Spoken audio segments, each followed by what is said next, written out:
Bienvenidos al podcast de Hospitaria Doccast. Mi nombre es Daniel Vela y en esta ocasión nos acompaña el doctor Jesús Emanuel Silva Lanís. Él es especialista en cirugía de mínima invasión ginecológica, experto en manejo de endometriosis y miomatosis. Actualmente en clínica de endometriosis y miomatosis en Monterrey, en su consulta privada en Hospital Hospitaria. Bienvenido, doctor Jesús. ¿Cómo te encuentras el día de hoy? Todo en orden. Muchísimas gracias por la invitación. Gracias por aceptar la invitación, Doc. Un tema muy cotidiano para seguramente los que tenemos pareja y también para las mujeres que no necesariamente tengan pareja.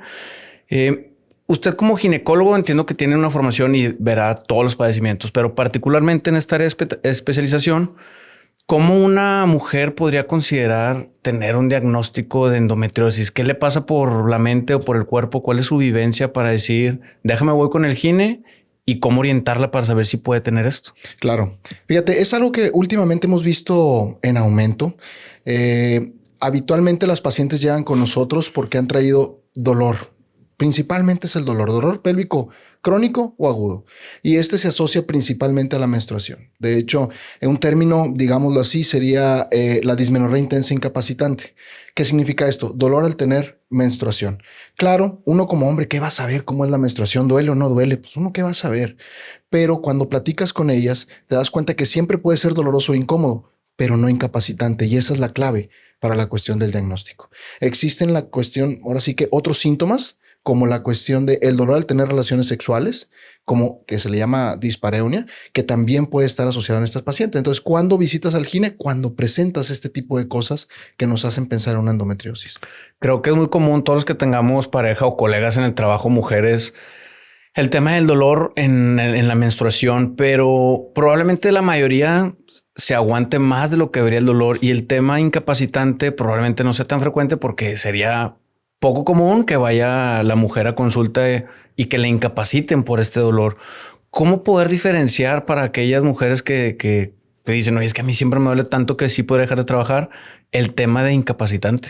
Fíjate, es un poquito complejo eso, porque ahora sí que venimos de una sociedad muy machista, donde mamá lo padeció y mamá se aguantó. Entonces, ¿por qué vas a hacer tú tanto alarde si yo lo aguanté? Tu hermana también lo vive y no anda diciendo tanto drama, digámoslo así.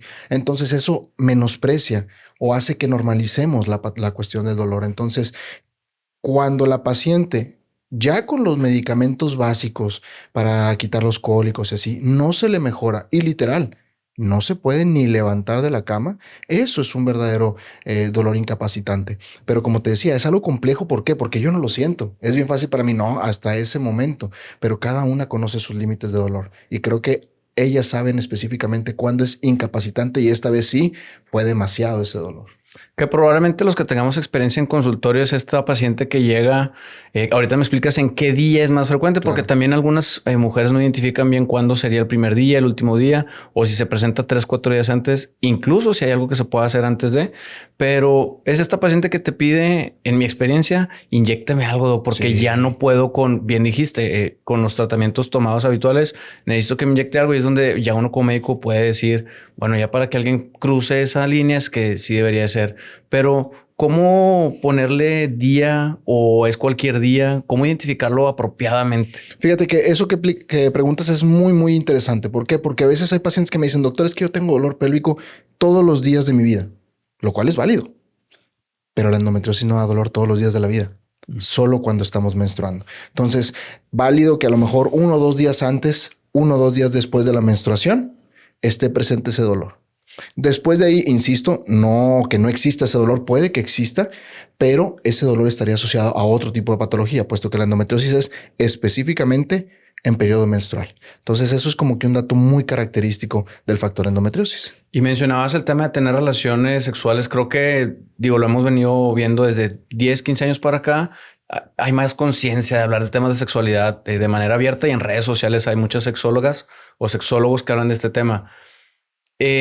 ¿Cómo determinas cuándo ya es muy frecuente o debería de ser siempre ¿cómo pueden identificar las mujeres si es normal tener o no dolor al tener relaciones? Estoy de acuerdo. Fíjate, es muy importante mencionar que puede haber dolor en diferentes etapas de la cuestión de la actividad sexual. Algunas asociadas a lubricación, como al inicio, ¿no? Cuando estamos empezando la actividad sexual y se presenta dolor por esa sensación de estrechez, por esas molestias, más asociado a la cuestión de lubricación.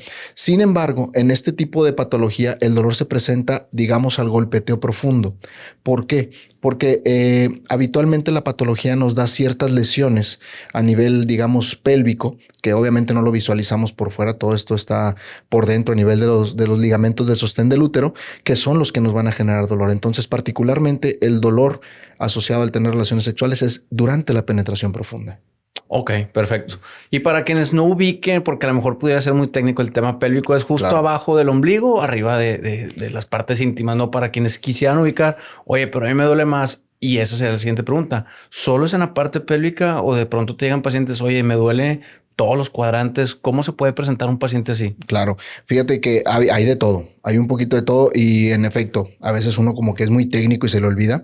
Entonces, el dolor se presenta principalmente en una zona donde no podemos palpar, porque está abajo de la pelvis, abajo de, digamos, del huesito del pubis. Ahí esa es la zona donde está el dolor. Entonces, probablemente me podrá señalar con un dedo, doctor, me duele aquí, me duele acá, etcétera, pero siempre es en esa zona. No es palpable, lo identifica, pero no lo puede palpar. Claro, puede tener dolor un poquito más arriba, más abajo, por alguna otra situación como adherencias pélvicas o que son cicatrices asociadas a la endometriosis, pero bueno, vamos por partes. Claro. Entonces, de manera resumida, es este dolor asociado a la menstruación y también en ciertas partes de la relación sexual. ¿Cómo se manifiesta y cómo acude ya alguien que viene contigo? Porque seguramente ya pues hizo un caminar con medicina general y demás. ¿Cómo se suele presentar un paciente contigo? Fíjate que las pacientes tristemente tardan mucho en diagnosticarse. Pasan con muchos colegas que a lo mejor la expertise no la tenemos y se les da manejos que son, no voy a decir que son inapropiados porque no son inapropiados, pero que a lo mejor no son exactamente algo que nos vaya a ayudar con la patología. Digo, cabe mencionar que la endometriosis no se cura, se controla. Por consecuente, tenemos que considerar que siempre vamos a tener que estar utilizando una medicación hasta que lleguemos a la menopausia. Entonces, habitualmente la paciente nos llega a nosotros después de 8 años de peregrinar, si no es que 12, que es la digamos, casuística que hay hoy en día, de 8 a 12 años para ver por primera vez a la paciente alguien especialista en el área, ¿no? Y posteriormente puede pasar de 6 meses a un año hasta que, ya que encontró al médico, tenga al final del día el tratamiento específico para su patología, porque también no se trata de, hola, ¿cómo estás? Ah, sí, ya te estoy prescribiendo algo, ¿no? El paracetamol típico, qué sé yo. No, o sea, tenemos que hacer una serie de estudios, etcétera, y algunas pacientes incluso pueden requerir de cirugía. Entonces, por eso es como que toma un poquito de tiempo ya que encontramos a la paciente y la diagnosticamos. Algo que toma el abordaje, tratamiento y seguimiento de 6 meses, un año, por lo que comentas, seguramente en su mente pasa, pues, ¿qué es lo que me está produciendo esto? ¿Por qué una matriz que para muchos es del tamaño de una naranja, una toronja, puede producir todo esto? ¿Qué hay detrás de la endometriosis?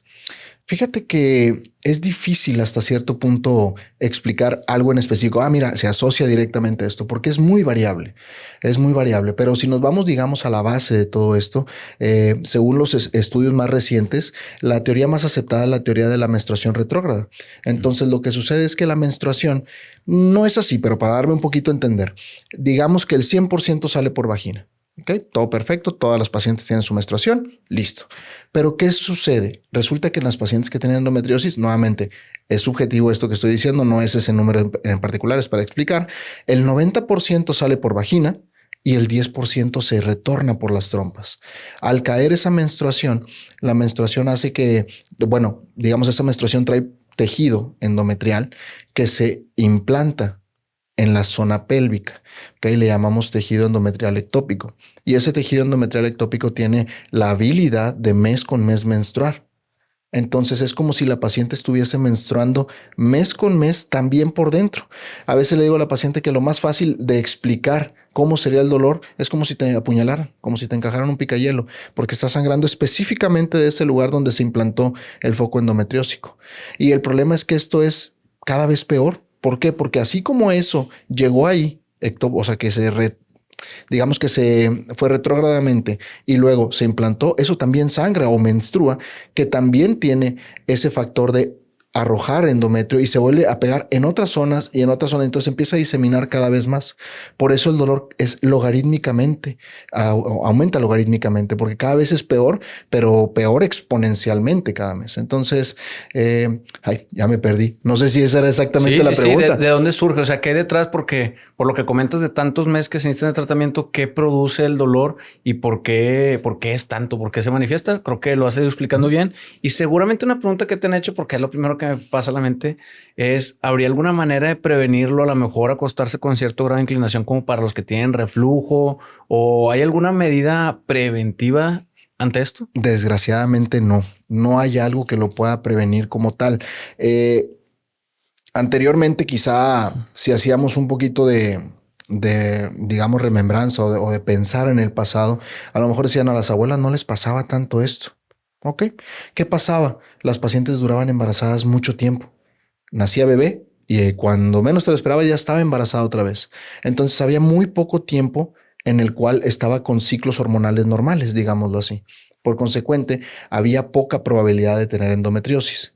Vamos, hago este comentario porque a lo mejor si me dijeras cómo lo prevengo, teniendo muchos bebés, que bueno, es una locura mencionarlo como si fuera un método preventivo, pero realmente no hay cómo prevenirlo per se. Esto de hecho ya tiene ciertos tintes hereditarios también. Mamá lo padeció, es probable que tú también lo padezcas, entre otros detalles como esto. Entonces, lo que recomendamos a veces es ciertas dietas que nos ayudan principalmente a no tener colitis para que no se confunda la colitis con endometriosis, que son sintomatologías relativamente semejantes, y recomendamos dieta mediterránea.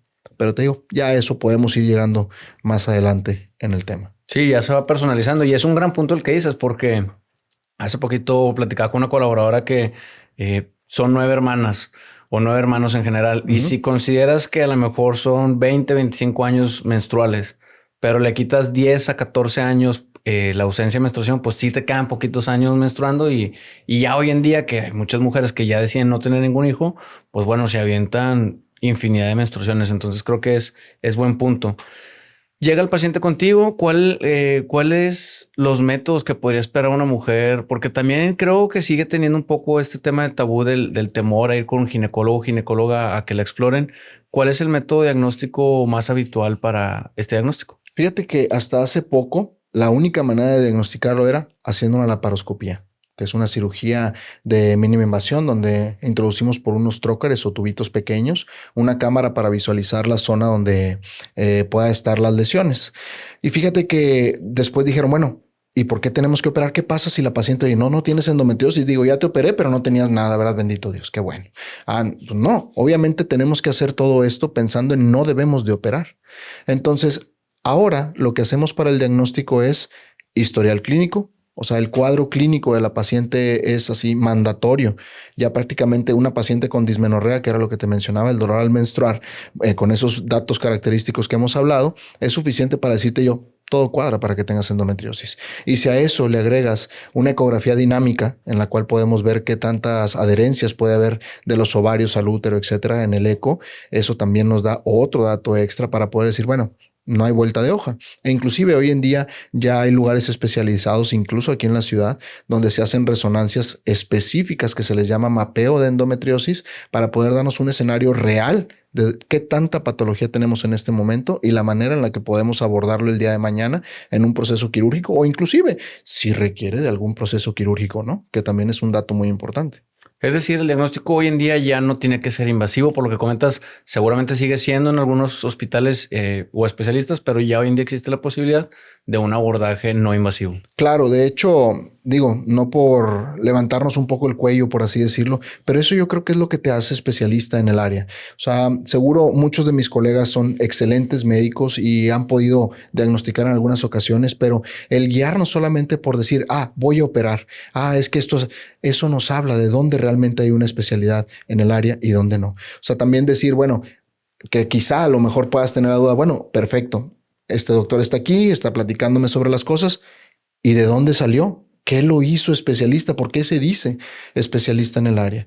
Y ahí es donde nosotros tenemos que también exponer, donde agarramos todos estos conocimientos, ¿no? De hecho, tu servidor es miembro de la Sociedad Argentina de Endometriosis, estamos en constante manejo con esto. De hecho, la semana antepasada estuvimos por allá en un curso presencial, estuvimos en un curso hands-on trabajando con patología de endometriosis profunda, o sea, muchos detalles así. No nada más es, yo lo sé hacer, ¿no? O sea, tenemos que tener las cartas para poder decir cuándo sí eres especialista y cuándo no.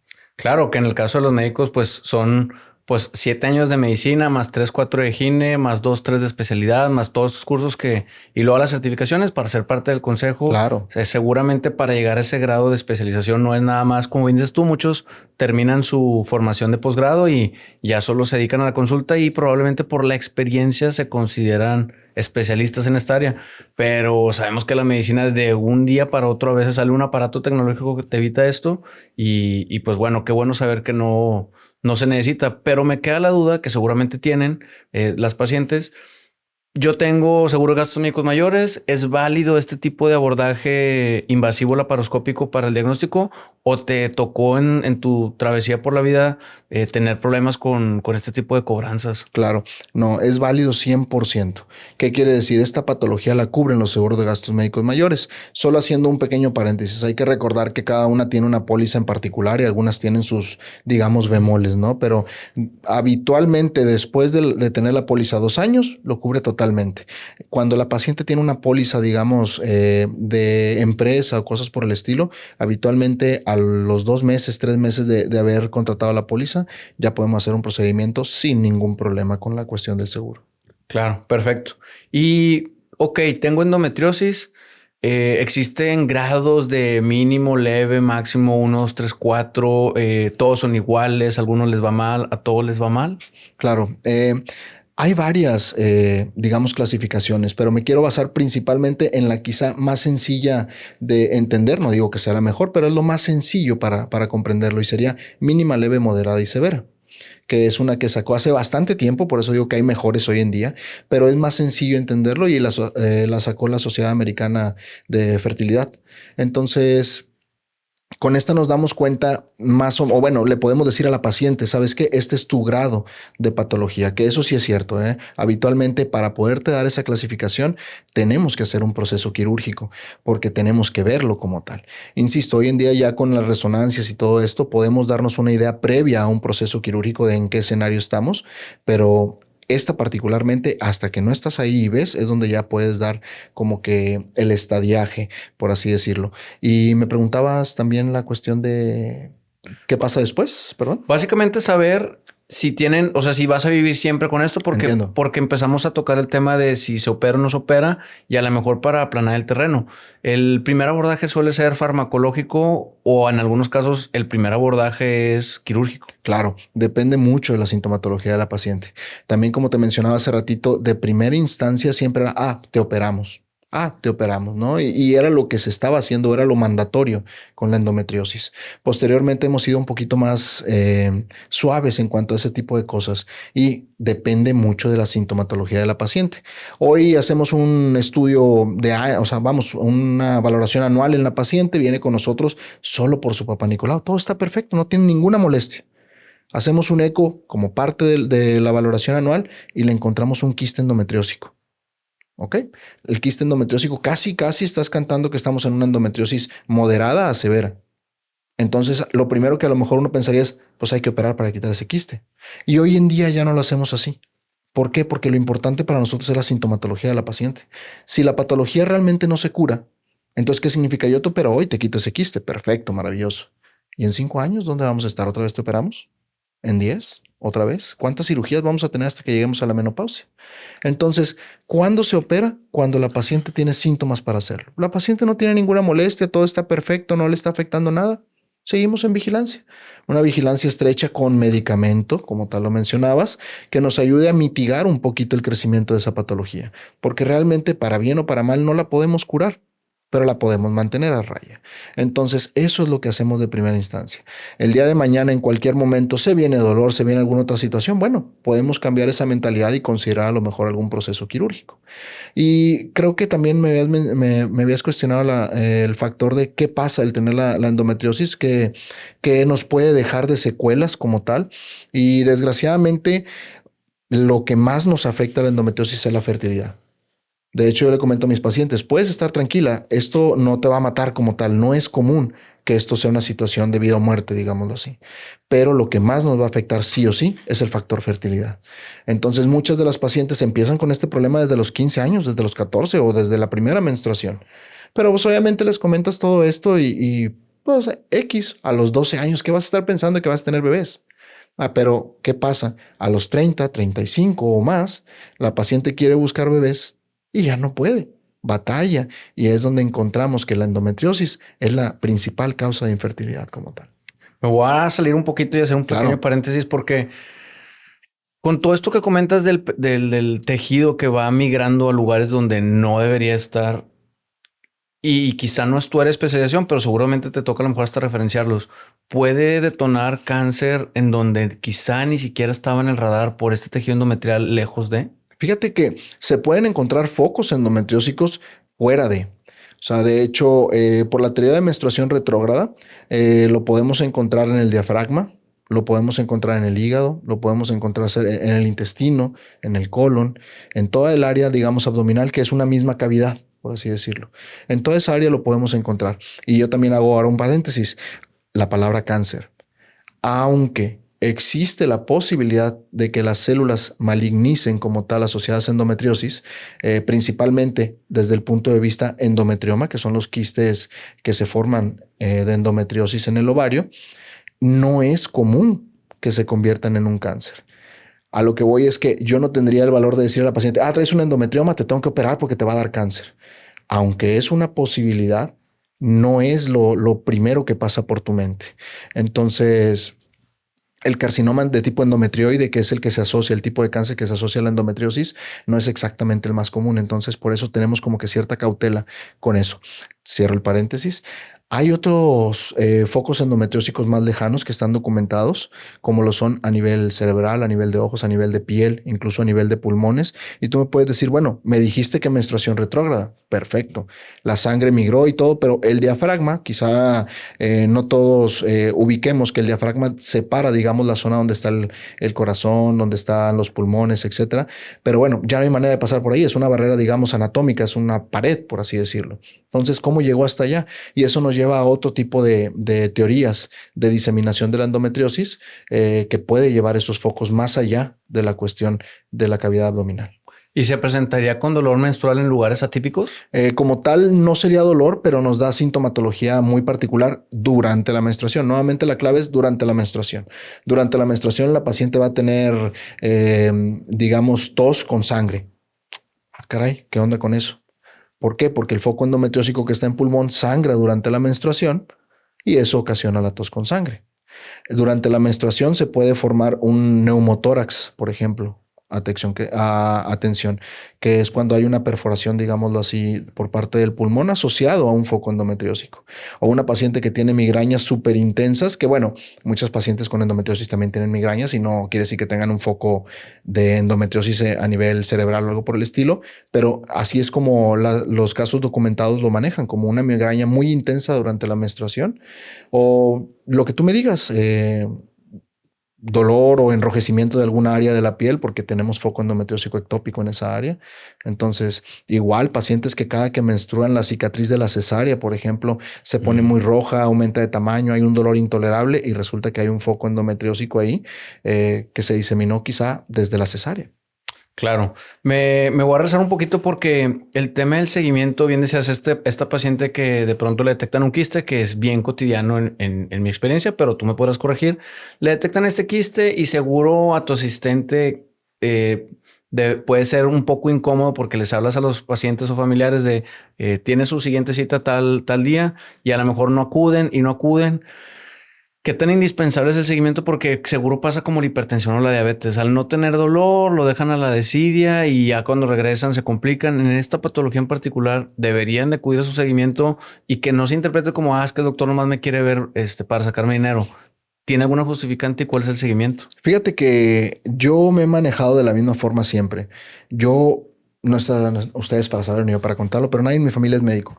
Entonces, alguna vez estuve donde esas pacientes están y dices, no, pues solo me quiere ver porque a la semana, porque, ¿y qué me está haciendo? Nada, lo mismo, y me está sacando una lana y una lana, ¿no? Y eso no es correcto. Entonces, lo que yo hago en mis consultas es siempre dar toda la información a la paciente, que ella sepa dónde está parada en este momento, que sepa qué es lo que sigue, que sepa todo en general. A veces son consultas largas, 1 hora, hasta 1 hora y media nos hemos tomado para poder explicar todo esto. ¿Por qué? Porque yo quiero que nazca por parte de la paciente que acuda. Yo le digo, yo recomendaría verte en 3 meses, pero es tu decisión, ¿no? Al final del día me ha tocado muchas pacientes que, digamos, se dan cuenta de esto, se ponen a investigar en internet, que no me molesta que lo hagan. Honestamente, encuentras cosas muy interesantes y yo les exhorto a que lo hagan. E inclusive, oye, tengo duda, doctor, leí que qué sé yo, el dedo gordo del pie derecho te da comezón cuando tienes endometriosis. ¿Será cierto? No pasa nada. Mira, no, por esto, etcétera. Y ya les explico, ¿no? Entonces, prefiero que estén informadas. ¿Para qué? Para que nazca ese, digamos, raro, pero como que el amor a atender esta patología. ¿Por qué? Porque al final de cuentas también, ¿cuántas pacientes están allá afuera con la misma sintomatología, pero están, te digo, en ese ciclo quizá machista de no, es normal, no hay que aguantar, etcétera? Y cuando conocen a una paciente que tiene endometriosis, dicen, caray, yo también tengo las mismas molestias, yo también lo vivo, y se dan cuenta que a lo mejor hay un problema ahí. Entonces, bueno, ¿qué te puedo decir? Yo creo que lo correcto es darle todas las armas a la paciente para que ella sepa lo que tiene y nunca obligar. Es decisión de ellas al final de cuentas. Pero sí se requiere un seguimiento, Claro. a lo mejor no mensual, pero pues sí atender esta recomendación de acude, no lo dejes hasta que se complique en 1 año, 2 años, porque pues me toca a mí como en la medicina general decirle, ¿cuándo fue la última vez que viste al ginecólogo? No, pues hace 2 años y tiene algún problema que pues deberías de acudir. Porque de pronto creo que también la población puede creer que el médico general sabe todo y con él al médico general se va a resolver. Y no, pues para eso existen especialistas, subespecialistas y altas especialidades. Claro. ¿Hay algo que nos falte de manera muy general respecto al tratamiento de la endometriosis? Fíjate, bueno, perdóname, en efecto, sí. Quizá me clavé con otra parte de la pregunta, pero no, en efecto, habitualmente a mis pacientes las valoro cada 3 meses a 6 meses, dependiendo de la patología que tenemos, y es la sugerencia que se les hace para el seguimiento, digámoslo así. Sobre la cuestión del tratamiento, insisto, el tratamiento tiene que ser a medida. ¿Por qué? Porque una paciente va a ocupar cirugía, una paciente va a ocupar medicamento, otra paciente la podemos vigilar, otra paciente se puede mitigar algunas de las molestias con algunos anticonceptivos de depósito que duran por ahí mucho tiempo, como el dispositivo intrauterino Mirena, el implante subdérmico, pero cada caso es muy diferente. Por eso es importante poder darle el escenario a cada uno y tomar las decisiones muy en particular con cada una de ellas. Perfecto. ¿Tiene alguna complicación la endometriosis? Muchas. La endometriosis te puede generar muchas complicaciones como problemas a nivel urinario, principalmente, que tienes muchas ganas, o sea, que pareciera como una infección donde tienen muchas ganas de orinar, donde a veces hay dolor al orinar, etcétera. Y eso se asocia nuevamente a los periodos menstruales e inclusive pudiera haber orina con sangre, por ejemplo. También a nivel rectal puede haber focos endometriósicos que nos puedan dar diarrea, que nos puedan dar estreñimiento o peor aún, defecar con sangre, defecar con dolor. Y todo eso es está muy presente en muchas de las pacientes que tienen endometriosis moderada severa principalmente. Tu recomendación, ya aprovechando el espacio, porque lo abordamos mucho para el paciente, pero para los médicos que te estén escuchando, medicina general en particular, ¿cuándo mandar al ginecólogo a la paciente? Si a lo mejor de pronto, por lo que me comentas, pues viene por una infección de vías urinarias o viene por popó con sangre, que a lo mejor se puede tratar, pero ¿cuáles son como las señales de alarma para el médico general de mejor este paciente sí mándalo? Claro, tú como médico sabes que la historia clínica es mandatoria, lo es todo. Entonces, si en el punto de historia clínica encuentras algún dato como específicamente durante la menstruación se presenta todo esto, sería clave para poder decir, bueno, no voy a decirte que hay que mandarlo porque tiene endometriosis, ¿no? A lo mejor no se nos prende el foco y todo eso, pero factor sangrado menstrual, pues quizá nos haga pensar en, bueno, Quizás si es algo menstrual, puede ser hormonal, puede ser un mioma, puede ser algo que esté asociado a ginecología. Entonces ahí sí sería prudente contemplar la referencia con un ginecólogo al menos y ya en su momento considerar pues algún especialista como nosotros. ¿Asociado a parto a cesáreas este tipo de patologías o no? Fíjate que a cesárea sí lo hemos visto, a parto no tanto. Que después quizá en otra invitación que tengamos podamos hablar de patologías como la adenomiosis, que son digamos como prima hermana de la endometriosis. Es un tipo de endometriosis que se da en el útero. Pero bueno, historia para otro día. Va. ¿Hay algo respecto al tema de endometriosis que nos está escapando? Digo, el objetivo no es que sea una cátedra ni una clase, pero antes de pasar al siguiente tema, algo que a lo mejor de pronto se me escapó preguntar o mencionar. Fíjate que a veces uno quisiera aventarse aquí 1, 2, 3 horas y tenemos material para hacerlo, pero creo que lo básico para poder, digamos, darnos esa como que intriga de decir, bueno, y no será lo que yo tengo, déjame, voy a checarme, creo que es lo básico. ¿Tienes dolor durante la menstruación? ¿Es un dolor intolerable? ¿Tienes alguna molestia durante la menstruación? Lo que tú me digas, problema para defecar intenso, dolor al defecar, problemas para orinar intenso y solo durante la menstruación. Creo que esto puede ser un factor que está con nosotros. Entonces ahí hay que buscar atención. Perfecto. Y el segundo tema que seguro también es frecuente, pero que se nos puede escapar en el abordaje, porque normalmente creo yo, tú ahorita me corregirás, es raro que llegue de primera vez. Vengo con el ginecólogo porque traigo algún problema de esto. Normalmente es un filtro el médico general o el médico familiar y viene contigo. El tema de la miomatosis, que si nunca lo has tenido, seguramente no tienes ni idea como público general qué es, pero para quienes sí lo han escuchado o tengan la curiosidad, te inicio qué es un mioma. Déjame respirar un poquito porque... Este es largo y sí, sí, sí, pero bueno. La cuestión de los miomas son tumoraciones benignas. Son tumoraciones benignas en la gran mayoría de las veces que se encuentran en el útero.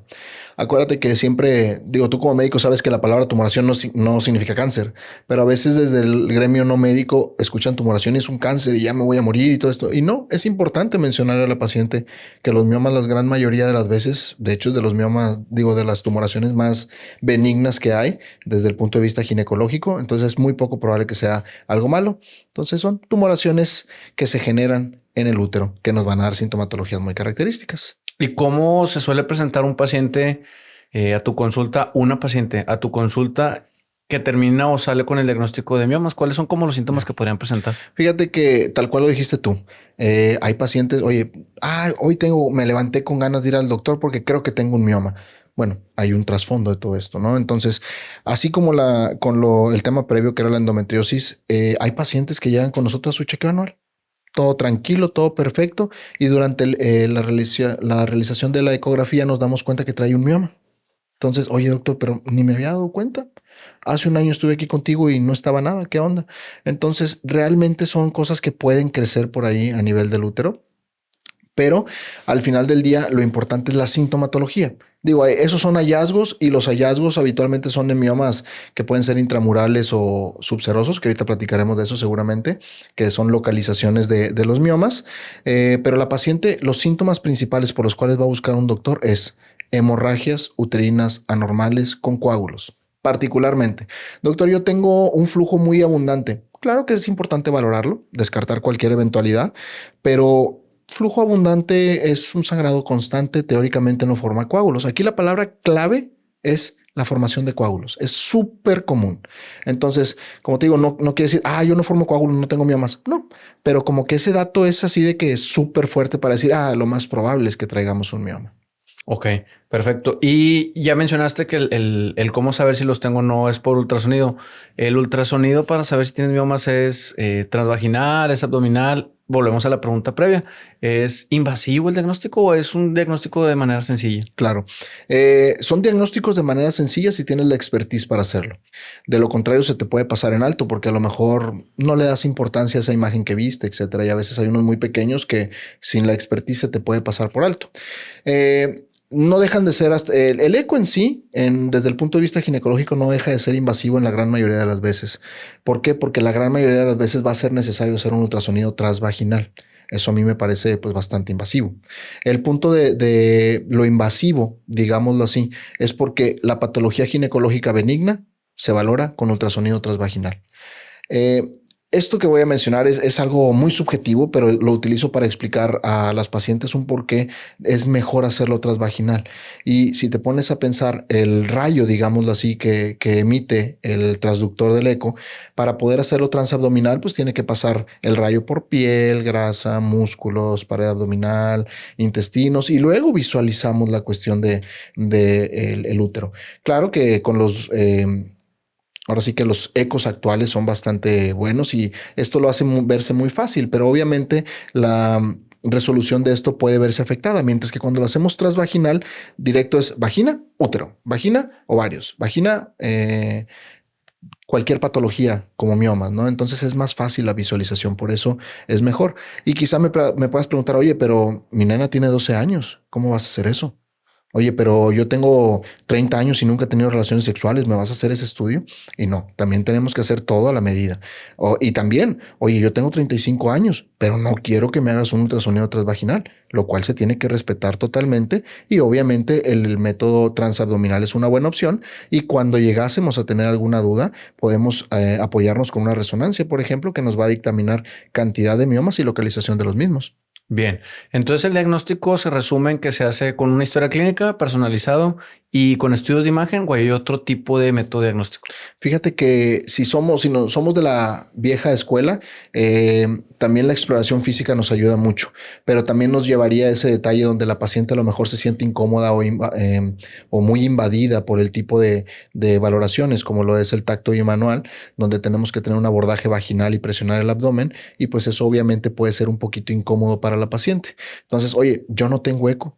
En el consultorio no hay eco, entonces, ¿cómo lo diagnostico? Bueno, eso es una manera característica para hacerlo. Perfecto. En cuanto al tratamiento para los miomas, ¿suele ser quirúrgico? ¿Es farmacológico? ¿Se puede dar seguimiento? ¿Cómo se maneja un paciente desde el punto de vista de ginecología? Claro, depende mucho de la localización de los miomas. De hecho, me regreso un poquito. Depende de dónde estén localizados en la sintomatología de la paciente. O sea, si el mioma está, digamos, nuevamente voy a utilizar como que términos bastante o lo más sencillo que me imagino yo para explicarlo, que sería un mioma por fuera del útero. Es parte del útero, claro, pero está por fuera del mismo. La gran mayoría de las veces la sintomatología que nos da esto es una sintomatología compresiva. Compresiva con estreñimiento, compresiva con hago más veces del baño porque ya no tengo espacio para guardar en la vejiga, ese tipo de sensaciones o sensación de cuerpo extraño en el abdomen. Como tal, a veces son pequeños, miden 1 centímetro, 2 centímetros, están por fuera y no dan sintomatología. Entonces me lo encontré en un eco, es importante mencionar a la paciente, ahí está, hay que vigilarlo, a lo mejor hacemos chequeos más estrictos, pero nada más. Y eso me lleva a la pregunta del tratamiento. ¿Qué tratamiento le damos? Vigilancia. ¿Por qué? Porque tú me puedes decir, bueno, doctor, ¿y si me das unas pastillas? ¿Si me das esto, aquello? El punto es que actualmente no hay un solo tratamiento efectivo en contra de los miomas.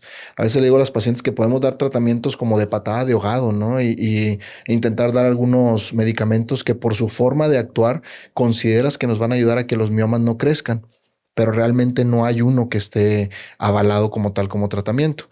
Había uno hace no mucho que por los efectos colaterales y que demostró que después bueno, además de que era muy caro, no voy a decir marcas ni mucho menos, pero como era muy caro, lo utilizaba la paciente, lo que tú me digas, 1, 2, 3 meses, y parecía que ya se había eliminado, lo dejaba de tomar la paciente y regresaba exactamente igual, tamaño, síntomas y todo. Pero bueno, regreso un poquito. Cuando los miomas son intramurales, que son, digamos, a nivel del músculo del útero, esos ya nos empiezan a dar sintomatología de hemorragias o sangrados, que no tiene que ser como tal hemorrágico, pero sí hay sangrados un poquito más abundantes. En aquella paciente que antes menstruaba 5 días, 4 días y ahora menstrua 7 a 10 días. A lo mejor no hay coágulos, pero hay un aumento en la menstruación. Entonces, en ese tipo de pacientes tenemos que hablar con ellas y dependiendo del tamaño y la sintomatología, podemos sugerir un proceso quirúrgico donde retiramos solamente el mioma o digo, si la paciente así lo desease y no quiere tener más familia, incluso retirar el útero. Y también hay casos donde me dicen, oye, espérate, yo no me voy a operar. O sea, a mí me da miedo eso, me da pánico. Ahí es donde podemos utilizar dispositivos intrauterinos como tal que nos ayuden a mitigar la cuestión de los sangrados. O sea, ya tenemos otras armas desde el punto de vista medicamentoso para poder apoyar a la paciente. Perdón la interrupción, Sí, claro, ¿está claro. asociado a la menstruación entonces también? O sea, es decir, ¿no van a presentar sangrados intermenstruales? ¿Solamente van a estar asociados a la menstruación? No, ahí vamos al tercer punto. La gran mayoría de las veces los miomas intramurales no se asocian a eso. En medicina, como médico, sabes que no hay imposibles, ¿verdad? Pero es poco probable. Ahora, el mioma que está en la cavidad endometrial o donde los bebés se anidan, digámoslo así, ese sí nos puede dar manchados intermenstruales constantes. Ahorita estamos platicando y hubo un bajón, un manchado. Ah, caray, pero ¿por qué? Si no estoy esperando mi menstruación ni mucho menos. O aquella paciente que está menstruando todo el mes. O aquella paciente que después de tener actividad sexual presenta sangrado. Entonces ahí está más asociado a los miomas que están totalmente submucosos, así le llamamos nosotros, que tienen un componente dentro de la cavidad endometrial. Entonces ahí en este tipo de casos también se pueden utilizar algunas medicaciones, pero es muy probable que terminemos realizando una histeroscopía para resecar, para quitar, perdóname, esos miomas como tal. Digo, también hay otras variantes como donde está en contacto un poquito intramural, un poquito submucoso, un poquito subseroso que es por fuera y un poquito intramural o que cubre todas las capas, etcétera. Pero bueno, eso ya es un poquito más técnico. Todos los miomas técnicamente se operan o por lo que me has comentado, a lo mejor algunos ahí te van a acompañar toda la vida y no hay necesidad de hacer algo. Así es, no hay necesidad de operar todos. De hecho, como te mencionaba, la sintomatología es mandatoria. Entonces, habrá pacientes en las cuales podemos vigilar. Cuando llega la paciente a la menopausia, ya se acabó. Siempre tuvo ese mioma de 2 centímetros, de 3 centímetros, nunca le dio molestia, se calcifica y santo remedio. Que a lo mejor vendrá la siguiente pregunta, oye, ¿y no se convertirá en cáncer?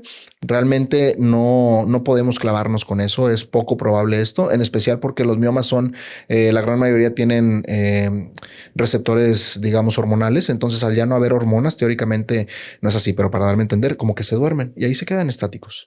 Probablemente se nos escapó por ser médicos los dos, pero ¿de dónde surge el mioma? ¿Es una célula nueva? ¿Es parte de la matriz?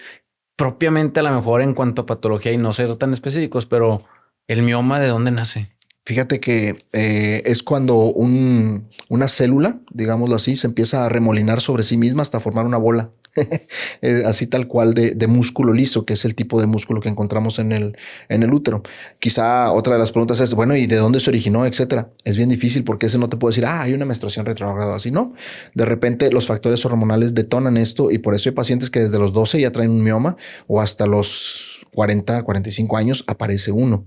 Sí se ha demostrado que el estar mucho tiempo con la cuestión de menstruación, al estar más tiempo en contacto con hormonas, te hace más propensa.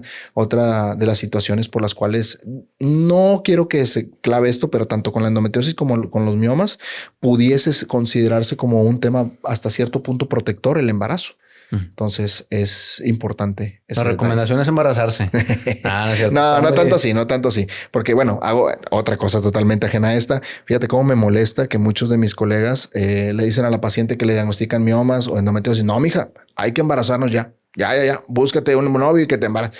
Imagínate esa barbaridad de comentario, ¿no? Entonces creo que nunca debemos de hacer ese tipo de cosas, pero sí, creo claro, que es cotidiano y por eso lo abordé, porque también seguro, digo, pues ya lo aclaraste, seguro pasa o meten que la querían caminar para allá, meten el temor de, oye, no, pues tienes endometriosis o tienes miomatosis, a lo mejor ya más grande no vas a poder embarazarte. Ese tipo de comentarios creo que están mal acertados, ¿no? Totalmente.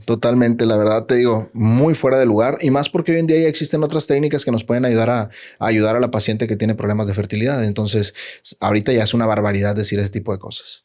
En el tema de los miomas, tengo ahí un colega, por no meter el gol, pero que le gusta subir de manera privada los casos.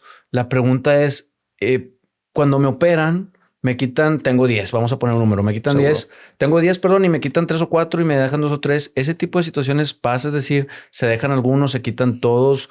¿Cómo decidir si se quitan o no y si se queda el útero o no? Claro. Fíjate que es algo que siempre tienes que platicar con la paciente.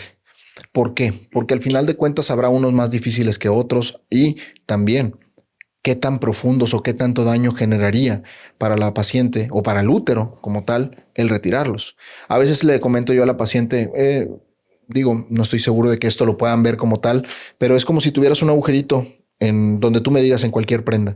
No es lo mismo cerrar el agujerito de la prenda si el agujerito mide 1 centímetro de diámetro. ¿Qué pasa cuando tienes un agujerito de 8 centímetros de diámetro, de 5 centímetros? Pues probablemente esto ya no va a dar con el otro extremo. Entonces, ¿cómo lo vas a cerrar? ¿Qué va a pasar cuando le diga a la chava de 21 años que vino conmigo a quitarse un mioma? y que le diga, oye, ¿sabes qué? Pues te quitamos el mioma, ¿verdad? Que venías, pero pues ya no lo pudimos cerrar, ¿no? Te tuvimos que quitar el útero y puede pasar. Es una situación que está descrito que sucede, pero por eso tenemos que hacer todo esto o la plática previa para evitar tener que dar este tipo de información, ¿no? Y que la paciente sepa cuáles son los riesgos. Entonces, el deber ser indica que debemos de quitar todos los que veamos, pero también qué tanto vas a lastimar el útero, ¿no? Porque si no, después no va a haber un útero que salvar. Y entonces ahí vas a tener que tomar esa decisión donde, oye, pues ya no había nada más que hacer, pues tuvimos que quitar el útero, ¿no? Entonces, por eso a veces tenemos que hacer eso. Y también digo, también dando como que un apartado ahí extra, hay pacientes que, bueno, aparte, hemos encontrado mucha sociedad entre la endometriosis y los miomas. Pacientes donde entramos por miomas y encontramos endometriosis y viceversa. El punto es que la endometriosis son cirugías sumamente complejas, son muy cruentas, mucho, no voy a decir sangrado, pero sí está adherido esto con aquello, el útero pegado al intestino, el intestino pegado al ovario, etcétera. Entonces llega un momento en el que es tal la complejidad que dices tú, bueno, existe un riesgo de lesionar el intestino, existe un riesgo de lesionar la vejiga. Quitamos el mioma que no le está dando ninguna sintomatología o aumentamos ese riesgo de que se pueda lesionar alguna estructura. Pues yo creo que haces ahí como tal la balanza y dices, no, pues hasta aquí llegamos, ¿no? Pero te digo, todo depende de hasta dónde platicaste con la paciente y la paciente te dice, quítalos todos a como dé lugar, hay que rascarle. Claro, fíjate, dos puntos. El primero es que abordaste una parte muy sensible en los hospitales que no se suele hablar mucho, que son las complicaciones de las cirugías, porque de pronto a lo mejor, aunque seas el mejor cirujano especializado en cierto tipo de cirugía, a la hora de entrar al campo quirúrgico, se puede ver como, no, el doctor se equivocó, no sabe operar, estaba cansado, pero la realidad de las cosas es que cuando uno ya está en el acto quirúrgico, este tipo de eventualidades pueden pasar y un paciente que a lo mejor tenía el mejor pronóstico previo se complica. ¿Qué tan frecuente? Bueno, no un porcentaje, pero ¿esto es posible? Fíjate que siempre existe la posibilidad. Digamos que está descrito en la literatura médica nacional e internacional. Quiere decir que en algún lugar de México, en algún lugar del mundo, a alguien le ha pasado. Pero hay que ser realistas. Por ejemplo, la cuestión de los miomas es muy poco probable que, digo, si tienes la expertise y vas con cautela, por ejemplo, nosotros siempre valoramos cada uno de los casos con mi equipo quirúrgico. Oye, vamos a operar mañana, tal caso, platicamos, vemos imágenes, ¿no? Como que todo esto hace que cuando llegas al proceso quirúrgico estás más preparado y sabes qué es lo que te vas a encontrar. Entonces, sí es probable. Toda cirugía conlleva riesgos. Hasta sacarte una muela te puede matar, pero realmente los riesgos los intentamos llevar al mínimo para que la paciente no tenga ninguna eventualidad. Entonces, prácticamente ahorita que yo te diga que tenemos algún riesgo confirmado últimamente, oye, es que hubo esto, hubo aquello, bendito Dios, el actuar de esta manera nos ha llevado a no tener ningún tipo de eventualidad de ese tipo.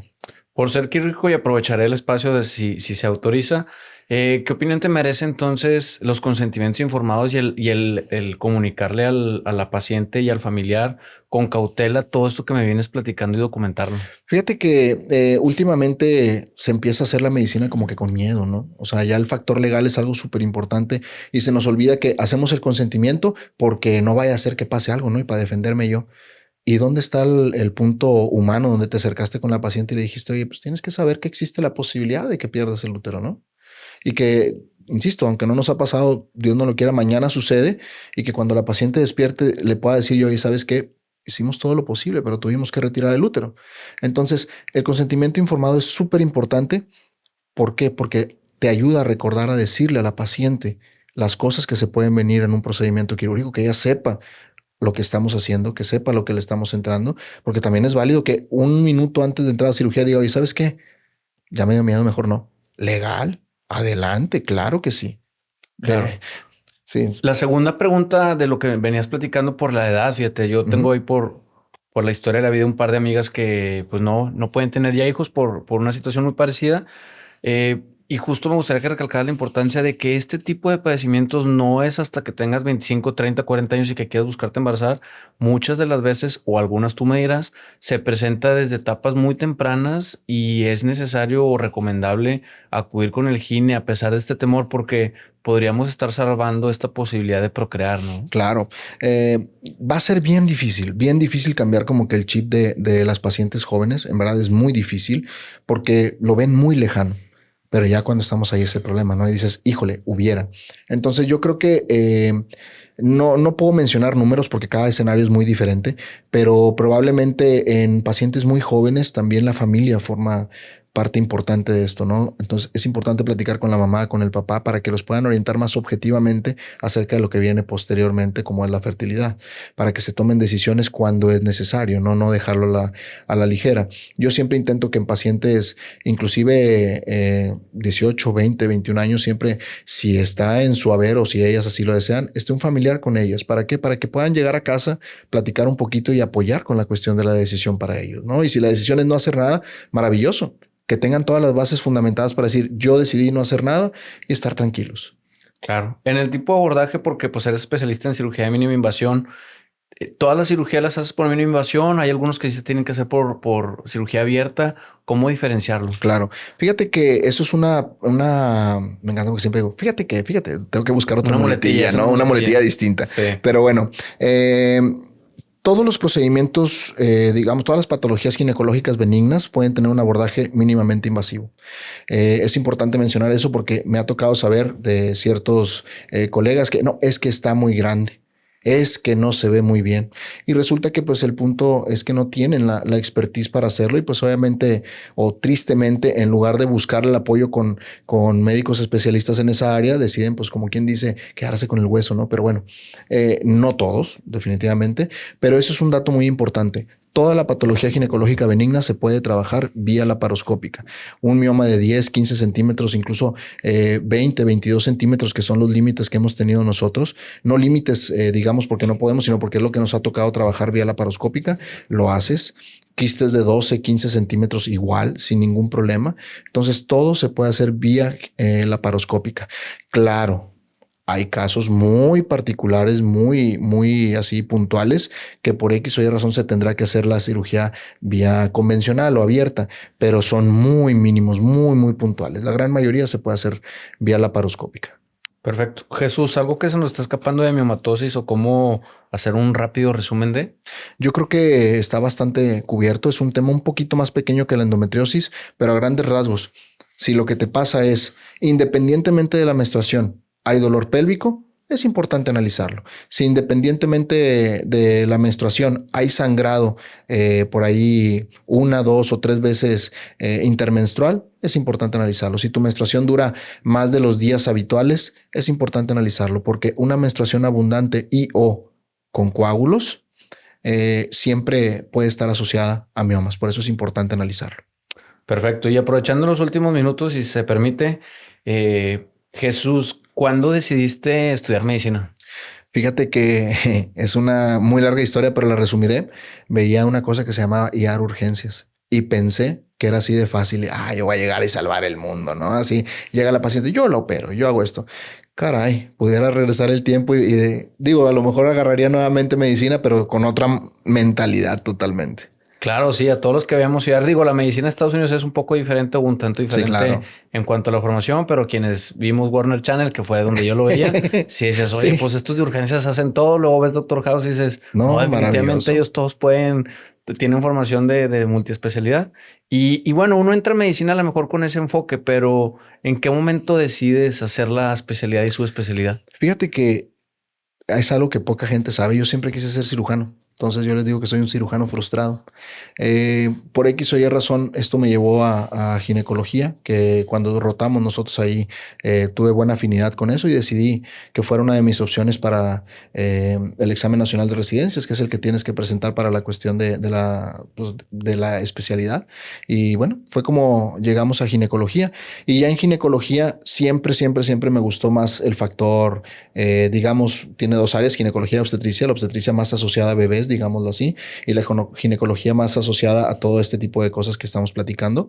Y dentro de esa cirugía frustrada, bueno, intentar abordar estos casos cuando son quirúrgicos, pero de la vía menos invasiva posible. Por eso, al descubrir que existía la cirugía de mínima invasión o endoscopía ginecológica o laparoscopía ginecológica, como muchas variantes de este tema, me empecé a enfocar a esto y fue lo que me llevó, bueno, ya me voy a agarrar aquí hablando, pero fue donde me llevó a Ciudad de México, donde hice en el Ángeles Pedregal, avalado por la UNAM, la cuestión de la cirugía laparoscópica.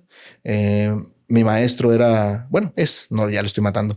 Mi maestro es especialista en endometriosis allá y fue donde, como veíamos muchos casos de endometriosis, fue donde me empezó a gustar mucho este tema, lo cual me llevó a rotar en Barcelona, en el Hospital Vallebrón, en la clínica de endometriosis. Le empiezas a agarrar más juego a todo esto y empezamos a trabajar buscando, ¿no? Dónde te puedes mejorar y agarrar más expertise en esto y empezamos a trabajar ahora sí que con la Sociedad Argentina de Endometriosis, que son gente súper especializada en esta área y hemos estado en varios congresos con ellos, estamos en un diplomado.